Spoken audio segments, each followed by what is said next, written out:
Hello everyone, welcome back to Feed the Beast.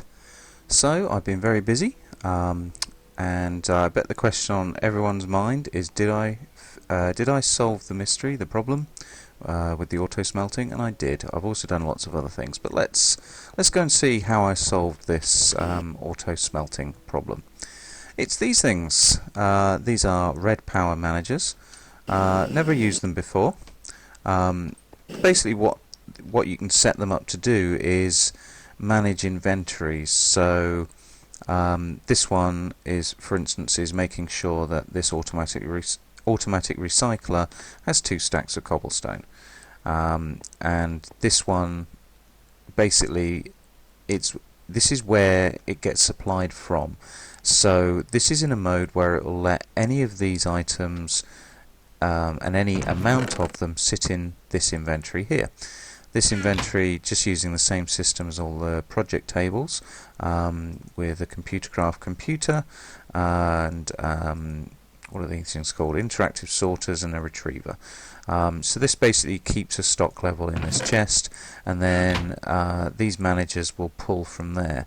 So over here, I'm trapped. Let's go around and start looking at them one by one. So the first one here, the manager keeps 2 iron in this blue electric furnace. I don't know why I used a blue electric furnace, just doesn't take very much resource. So it just keeps smelting until the output is filled with 64 refined iron, and I just keep 2 in there. The reason it's 2 and not 1 is just that just to keep it going when I actually need to smelt more. If it's 1, it actually stops. So the power comes from this blue electric line, which is mainly just powering the retrievers and stuff. Then this one is for glass, so we keep a full stack of glass out in the output here, and I'm not bothered about sand, so I don't mind keeping a full stack of sand in the input. And what I actually do now is, since I have a lot more cobble than sand, I actually put a pulverizer here, and the manager just keeps that stocked up with a stack of cobblestone. So yeah, if you look at these retrievers, there's this mode, which is keep this exact amount of stuff in the attached inventory, and this is a priority. And then this one is in this mode, which is just like any amount of stuff. Drawings don't really mean much to me, but this is priority 0, so it's more important that this has a full stack of cobble than this keeping whatever cobble's in here. And that works. I did find in 8.2 anyway, I needed to occasionally reset it by doing that, going to priority 9, then back to 0, and then it would kind of work and refill everything. But I haven't had to do that for a while, which is good news. So what's this? This is for creating brass, so this keeps tin and copper. I keep enough for 2 full processes. Actually, well, I keep double the amount of copper you need for 2 brass, and 4 times the amount of tin, because I've got loads of tin. I was a bit short on copper for quite a long time, mainly because it's used in these things, these wires. So I'm using GregTech crafting tables and the managers again to keep them stocked up with a certain amount of the resource. So this will produce 6 copper cable at the output, and it's just pulled all of these things here. We just pull the stuff out, just like we're pulling them from a barrel.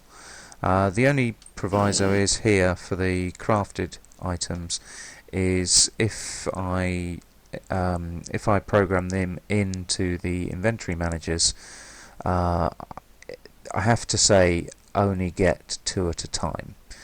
So I actually modified the inventory manager program for these item IDs. You see bronze is 30246, and if you go to the program on Pastebin that I detailed, you'll see there are some exceptions. I'll just briefly show you. So edit manager, and here we go, local batch items. These are the items that need to be batched, so you can only retrieve a certain amount at a time. So we've got planks, copper cable, bronze, and some other stuff, which I'll show you in a minute. So that's why that's there. So yes, you might notice that there's no electrum. I'll show you how I solved that problem. I kind of ran out of space to do it over here, and it's more convenient to do it somewhere else. Something that I added much more recently is this, and I'll show you what this is for. I guess right now. So this creates scrap boxes from scrap created by this recycler, and the manager keeps that full up with cobble. And this gate and system, I think you can tell what this does. Basically, I created a matter fabricator somewhere, and I'm using this item tesseract to send the scrap boxes to it and take the UU matter from it. Up to 55 now. It's been running a long time, and I'll show you how I power that in a minute. But it took me a while to figure out the easiest way to use this this tesseract going both ways. So basically, if there's any items in the inventory, this gate pulses and pulls them out. And I just had to use this diamond gate in the end. I tried it all different ways, and it works sometimes, but not others. So it makes sure that the UU matter comes this way into the chest, and the scrap boxes go into the tesseract. Yeah, so that's that, and I'll show you where that is in a bit. So what else have I done? As I mentioned a little just a second ago, I also have electrum, well, and invar. This is invar. So this takes nickel and iron, and then electrum takes silver and gold, and I just couldn't get it working without wasting lots of material without doing this. So what I found was I can actually use these regulators as item detectors. So if we look at the config here, on the right hand side, if you make it like this, I found out that this means any of the inventories in here, but for the purposes of the item detector, it seems to detect how many things are here, which is excellent. So basically I can get this to detect when there's 8, switch on this redstone, which, as I detailed last time, these which mod are they from? They're from the thermal expansion mod. You can actually control using redstone, so that just stops it from doing anything else. And then all I have is this goes to a timer set on a 2-second time interval, which basically tells the retriever to alternate pull nickel and iron. Now, it's not perfect. Over time, as you can see, it can end up pulling quite a lot. So I'm going to take this iron, because it takes should be about double the amount of iron as there is nickel. But you know, sometimes it does one and it never actually gets there, it goes somewhere else. That is the biggest problem about this solution. This one hasn't worked so badly. Again, timer, retriever, and then the regulator. And this basically, if I can disable them by just switching the switch. So it's quite neat. I quite like the way it's kind of worked out layout wise. And then here's where it goes into the retrieval system. So again, if one of the item managers needs to, oh pig, get away. If one of the item managers needs to, it can just pull some electrum or invar. I don't really use invar that much, so I might change this over to something else. An electrum I'll probably keep, but it's less useful than it was. The change to Minecraft 8.3.2, unfortunately, the recipes in GregTech that allowed you to create 2 circuits at once, they're gone. So you can't use electrum for that anymore. Yeah, so I quite like it, but you might notice that there's these dark grey bands on this tube, this pneumatic tube, and the reason for that is it's a restriction tube, and things would end up going back in here because it's a valid inventory. It's because there's two output slots, which, well, there's nothing I can do about that really. So yeah, I had to put restriction pipes, and also if you remember, I had this feedback into the relay. If something gets requested by a retriever, and then gets requested by the retriever again, and then the first amount gets there, and it fills it up, and the retriever's like, right, I don't need anything anymore. It just needed somewhere to go and get back resorted. So the combination of those two things stopped things ending up in here. Well, nothing's ended up in there for a long time anyway, so hopefully I've stopped it. So yeah, that's basically the result of what I was puzzling over in the last episode. I've also done quite a lot of other things. So I have resorted out all my barrels. So there's a new organisation, and I pretty much have everything now. Just give you a quick tour. I have everything that I want in the barrels. There's not that many spare actually. I thought there'd be more, but yeah, there's not a lot spare. I still haven't done all the inventory managers. I still need to do this one, and the two, and one over there as well. Then they'll all be done. This one is operational. I love the fact that I can open this chest even though there's a carpenter above it. So yeah, I really like that. You may be wondering what these things are in the floor. These are the only useful thing from Zycraft, as far as I can tell. Apart from glass viewers. Glass viewers are cool. So these are fabricators. So arrows. I make arrows quite a lot. I don't really want to have to craft them myself anymore. So if you put the pattern in here, this says it'll automatically craft them. So the reason it's not using these sticks, these flints and these feathers is because there's no room to craft any more. If I was to grab a stack, it will go ahead and use them all up and craft as many arrows as it can. So all I have to do is just grab some more flints, some more sticks, some more feathers, and chuck them in here, and it will make the arrows. And then I can just take the arrows, I can put them in my inventory, or I can just stick them all in there.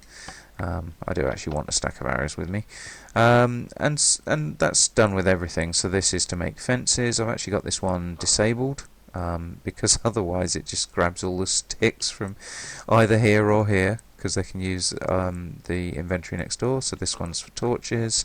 As you can see, it's generally for the thing right above it, but this one's actually for the thing in the middle. I think I put the panes in the middle because I may want to request them from somewhere. Right, so yeah, this is for levers. This will be for wool using string. That's a really useful one. I think this is for fertilizer. Yeah, there we go, fertilizer. And this one is for hummus. Yeah, so it's just really useful having these things about. And this makes those cans from aluminium. I've got some over here for making TNT. And you just disable them if you don't want them to pull from the next door one. So this is just a nice quick way to stop you having to repeat the same recipes again and again and again. I mean, obviously you can use the project table recipes, but you know, for these common things, I like doing that, and I don't think they look too bad on the floor. Okay, so this tall thing reaching right to the sky limit. Anyone who's played with GregTech probably knows what this is, what it leads to, but I won't tell you just yet. I'm going to show you this first. This is my oil tank. I've got 4 refineries, and these liquid ducts take it down to some boilers down there.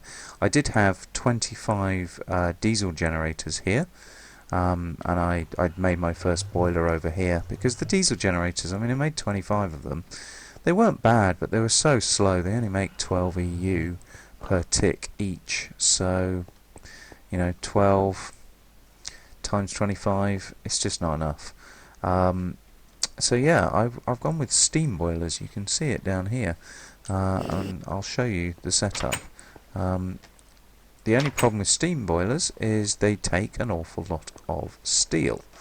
Thankfully, somebody else on the server had loads, and they were quite happy to give me some because it would have taken me forever to create the steel.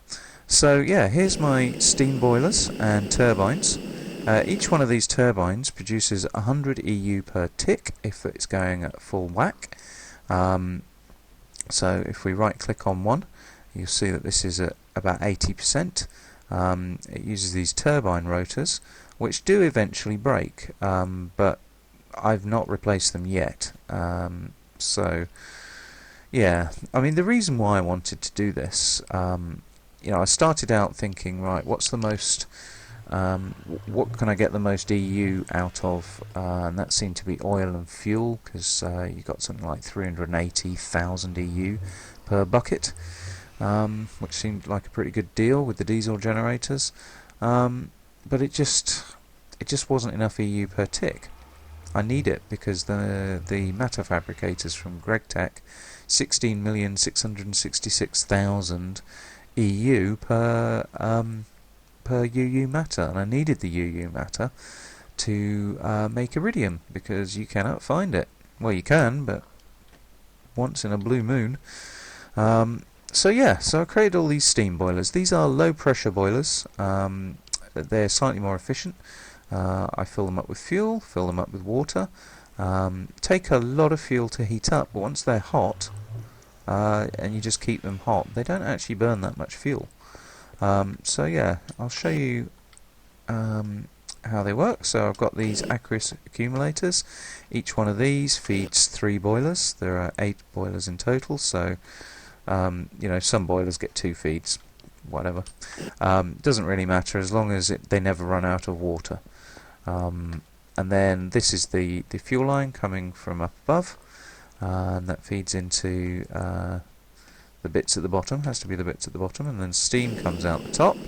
I put the turbines on each one of the boilers. I calculated that 8 boilers like this could drive 9 turbines. You might wonder why I've got 10 turbines. This one should be running at 100%. I found that I had a spare turbine from upstairs, so I figured it may as well use the extra steam. It's running at about half. It means some of these are running at about 80%, but overall it's pretty good. I'm just going to pause and go and get my EU meter. I'll show you how much EU it generates. Okay, so let's take a measurement here. Oh, I can't take a measurement because I switched the chat off.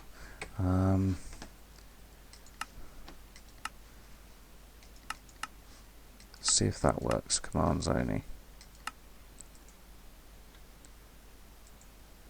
There we go.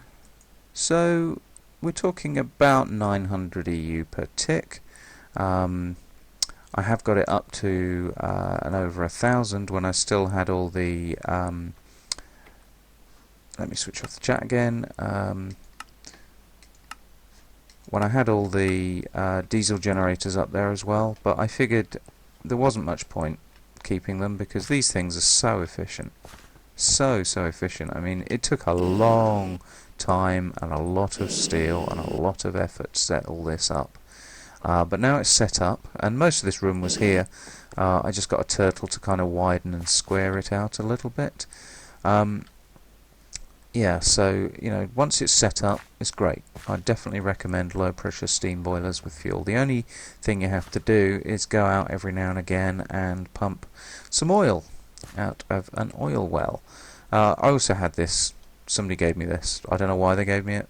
I was using it on the melon farm, but I don't need that anymore, so I just put it on here. Might as well chuck it into my UU matter generation. And there's a couple of MFSUs. I'll explain why they're there in a minute. So where does this go? It goes even lower. So let's go and find it. So this is my way down at the moment. You can't see the actual thing until we get down to the bottom. So here we go, here's the lightning rod. That's what the big tool thing is for. They're just fences, metal fences, going from as low as I could get it basically, and still be able to use the output from the lightning rod all the way to the highest point in Minecraft.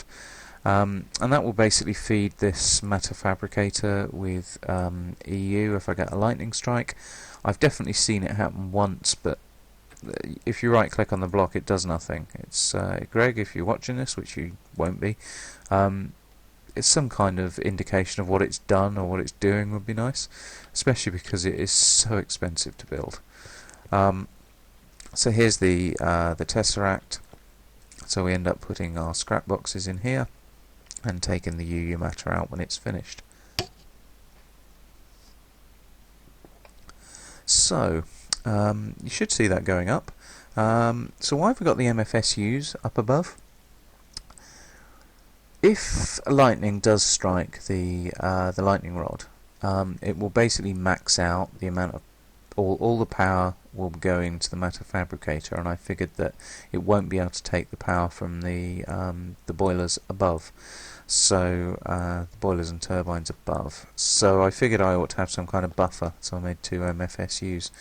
I'm not sure it's strictly necessary, but you know, it's hard to tell because even during a storm, it's really hard to tell when lightning has struck the lightning rod. There doesn't seem to be any feedback. The only thing you can tell is all of a sudden the matter fabricator goes really fast, and unfortunately it all happens too quick for me to get back up here and check to see whether these are actually being used to buffer the energy or not. I'm starting to think that it's such a rare event that these are just wasted, and I might just take them out.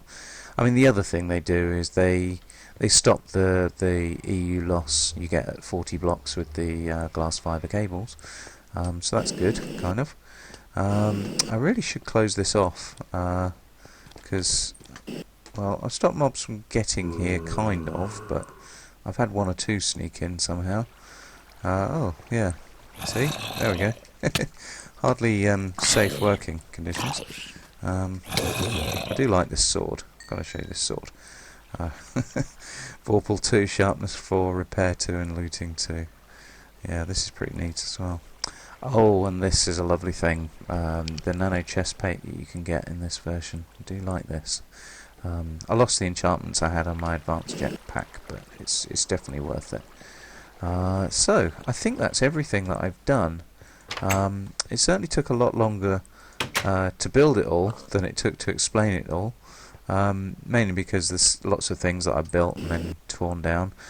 This was originally just biogas engines, but these are steam engines now. They just take the extra steam when it needs to fill this up for the refineries. I think this would be more efficient if I only had 1 or 2 refineries. I needed that many at the start, but now all of the boilers are full up. It hardly ever needs to work, so one refinery should be enough. Yep, so that's basically where we're at with the base. The next thing to do is to build the house, the mansion house. So I've got a rough outline. I'm not sure it's quite big enough yet. I don't know, but I'm trying to figure out what to build it from. I quite like the idea of building it from sandstone, and then using some of the sub blocks to cover it, to kind of give it some more definition and real bricks. My son really likes this maze brick, which is nice, but I'm not sure how it will work with sub bricks and other things, and whether it be a bit too grey. I mean, this is in the Faithful 32 texture pack, but yeah, at the moment that's the plan. Use this stuff. I'm a bit scared about using it because if you put a block down, it's nice if you can just take it away again straight away, and I can't with that stuff. It's very hard to break. The only other thing I have done actually is I connected up the farm and this farm with my 2 little farmers. They're brilliant workers. They never tire. And the tree farm over there. I connected that up to my sorting system, so the stuff from the farm comes down here, and and ends up going that way to the sorting system, and the stuff from the tree farm comes this way. And you might wonder why I've got a filter and relay here. So I can use the same piece of pneumatic tube for going both ways. Took a little while to set up.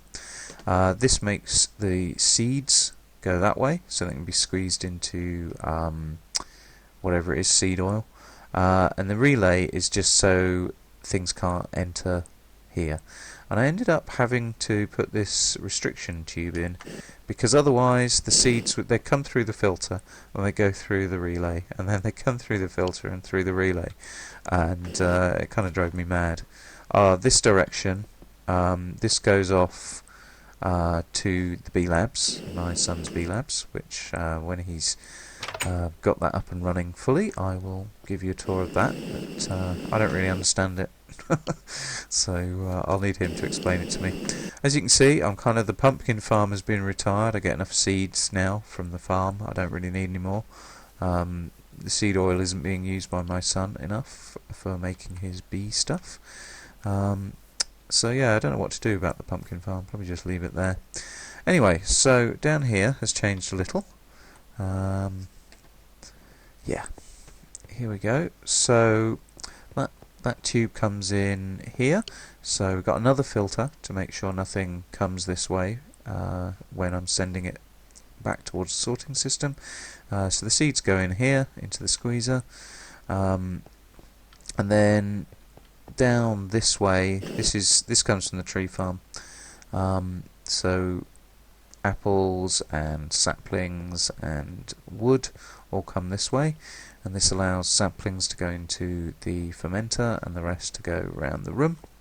And then here I added a squeezer for the apples as well, so apple sand and logs all get sent back to the sorting system. It probably would have been a lot easier just to lay two tubes. I mean, you know, they're not that expensive. I just seem to like to do everything the way I want it to be done.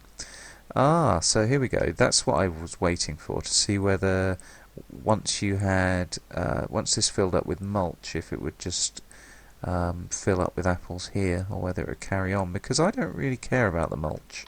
I want the apple juice. So this goes up to another tank up there. I want the apple juice, but I'm going to have to set up something to pull the mulch out. Yeah. Okay, well that just about concludes the tour.